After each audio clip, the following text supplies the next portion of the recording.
Let's prove this another limit theorem. We have here the limit of 1 over x as x approaches to c is equal to 1 over c, but strictly c is greater than 0. So here we can actually establish the proof of this using the definition of the limit, and later on we're going to apply necessary operations in identifying the correct delta to be used in order for us to arrive at our goal. I'm just going to write here the snippet of our definition. We have here for every epsilon greater than 0, there exists delta greater than 0 such that if x is an element of A, then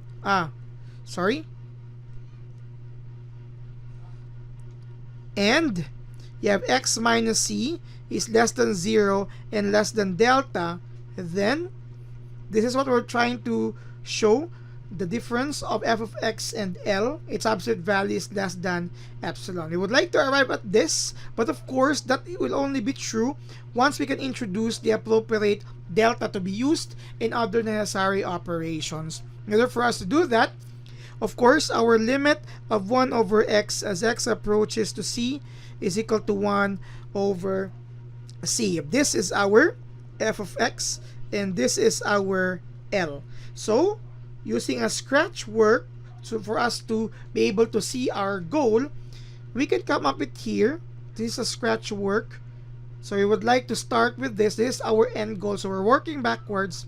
You have here 1 over x minus 1 over c is less than epsilon. Let me remove this first and return to that later. By manipulating this, you will have xc, we have here c minus x less than epsilon. Okay?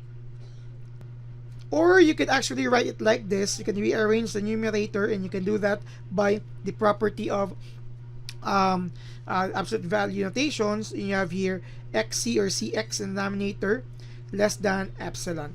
Previous proofs, we were able to assume delta being equal to any number 1. Also assume delta be epsilon, and just in the previous video we're able to manipulate everything to come up with the expression for delta expressed in epsilon, but we started with assuming that x minus c is less than 1. In this case, what if we assume x minus c is less than 1/2 c, so that we could substitute it later here and connect it to the delta that we need to finish our proof. Okay, so bear with me here. What will happen here is, in using the properties of absolute value, you have negative 1/2 c x, sorry, it will be x minus c and 1/2 c here. Adding c both sides, this is now 1/2, sorry, this is c, 1/2 c x, and then less than 3/2 of c, as we add c on all sides. The point here is we are actually doing this so that once we look into this later on here, we could actually come up with an expression of 1 over xc or cx, so that this could also be expressed in terms of other forms. This is already okay because we have assured that this is less than 1/2 c, or it has a connection already with delta. So let's target this. So since it's on the denominator, the x denominator, so reciprocate that 1 over x. We will be changing our inequality. That's 2 over c here, and this is 2/3 of c, or you can arrange it as 2/3 of c less than 1 over x less than twice of c. Okay? Then if we're going to multiply all terms here by 1 over c so that we could reach this, so you will have here 2/3 is less than 1 over xc or cx is less than 2 over c squared. I would just simply like to take this portion. It's okay for me to disregard this first because I am just like to come up with this, and of course I would like to use that further here. So from this, okay, I'm going to return now in that form. In short, the continuation with this being less than epsilon, so you have x minus c over supposedly xc, but now this is less than.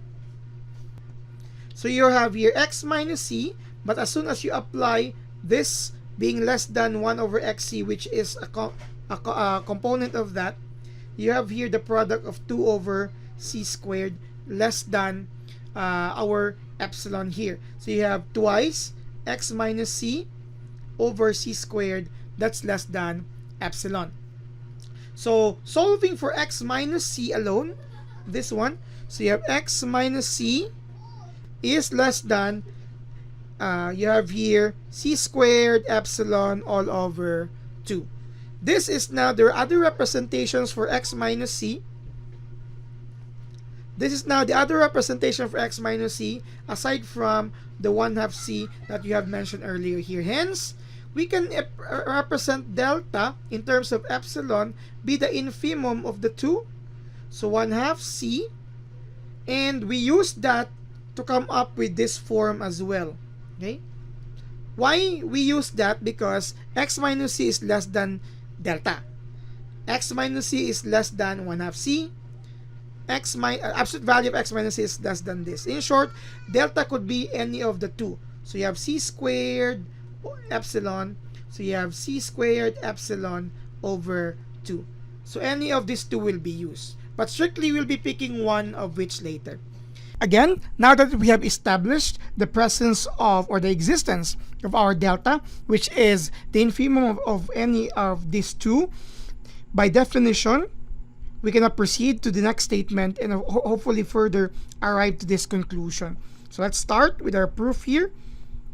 So we are starting our proof. We start with let epsilon be greater than 0 as part of a definition. And then we're going to assume the existence of a delta. But the delta here is not specific nor exact. We will have here the infimum, as mentioned earlier, the infimum of 1/2 c and c squared epsilon over 2. So any of the two, as long as whichever is the infimum of both, will actually guarantee the existence of our delta. So with that, we can now continue with our definition. Then if this statement now, okay, we'll have here the absolute value of a difference of x and c greater than 0 but less than delta, which is the infimum of these two, any of them, we can now say we have this. We are going to show that the absolute value of f of x minus L will be less than epsilon. So we have here f of x, the absolute value of that minus L is equal to, this is where our scratch work is very important, because we need to show this idea here, as we have the absolute value of 1 over x minus 1 over c. But what is this equivalent to? Let's proceed to this form here at the bottom, this one, because this is proven to be less than epsilon. So we're going to show this expression here. So this is, as mentioned, going back here, we have this one, less than epsilon for a while, so we would know this is really true. So okay, so we have less than, okay, this is, since x minus c, okay, because we have this representation, so we can now say this is less than, you have twice the absolute value of x minus c all over c squared as given here. It's less than because we have here in our scratch work, we used this representation earlier, so everything or any of this here, any of the expressions here would be less than epsilon, and they are actually greater than this form here.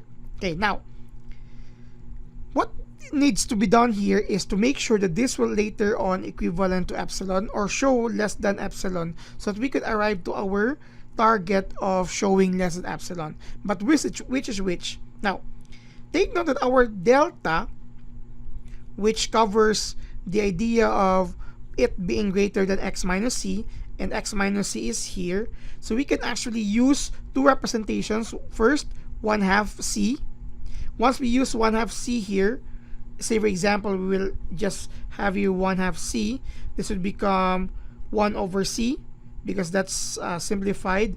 This is we know that this 1/2 c is less than already epsilon. So it guarantees already that idea. So what we need to do here is to apply the other form for our delta, which is c squared times epsilon all over 2 to be the representation of x minus c, this form here. So we can have, again, this is c less than, twice, you have here your x minus c, okay, you will have here c times c squared epsilon over 2 all over c squared as this one here. Okay, I'm going to rewrite this so that I could really show some spaces here for our conclusion. Less than twice, okay, you have c squared, but x minus c is less than this entire expression, the second form for our delta. So you have here c squared epsilon over 2, which you can cancel and cancel that, leaving equal to epsilon alone. So with this, we have this form less than epsilon. So we have already arrived to our intended goal for proving using a definition. So we can just simply have a summary here. Hence, the absolute value of f of x minus L is less than epsilon. So our conclusion now, since epsilon greater than 0 is arbitrary, then this item is already proven. The limit, and then we conclude that the limit of 1 over x as x approaches to c is equal to 1 over c, of course, if c is greater than 0. So we have proven this already based on our scratch work and the representation for our existence of our delta. So this is the limit for the proof for this limit theorem, or the expression for 1 over x being equal to 1 over c as x approaches to z. Thank you very much for watching.